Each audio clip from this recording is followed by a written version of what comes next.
Un exercice autour d'une réaction chimique. Alors, on a ici une réaction Cl2 plus H2S donne HCl plus S, une réaction qui n'est pas équilibrée. Première question, il faut équilibrer cette réaction. Deuxième question, il faut calculer le volume de dichlore nécessaire pour obtenir 150,3 g de soufre solide. Troisième question, il faut trouver la masse de chlorure d'hydrogène HCl obtenue. Alors on donne ici les différentes masses molaires. Masse molaire du chlore 35,5, masse molaire du soufre 32 g pour une mole, masse molaire de l'hydrogène 1 g par mol, et le volume d'une mole, dans ces conditions précises, 22,4 litres par mol de gaz.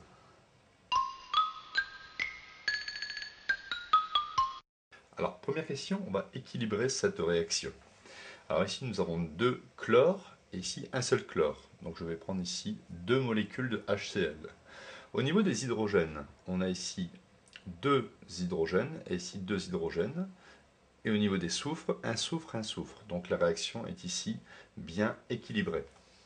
Deuxième question, il faut trouver ici le volume de Cl2 nécessaire pour obtenir 150,3 g de soufre. Ce qui correspond ici à un certain nombre de moles de soufre obtenu, qui est égal à la masse sur la masse molaire, 150,3 divisé par 32, ce qui nous donne 4,7 moles de soufre. Donc la réaction a produit ici 4,7 moles de soufre. Et si on regarde les coefficients, si une mole de dichlore disparaît, une mole de soufre apparaît. Donc le nombre de moles de Cl2 utilisé est absolument égal au nombre de moles de soufre formé. Donc le nombre de moles de chlore, de dichlore initial, c'est 4,7 moles. Et grâce à ça, je vais pouvoir obtenir le volume. Parce que le volume de Cl2 initial, c'est le nombre de moles de Cl2 initial multiplié par le volume molaire. Donc j'obtiens à peu près 105,2 litres de dichlore utilisé. Troisième question, il faut trouver ici la masse de chlorure d'hydrogène formée.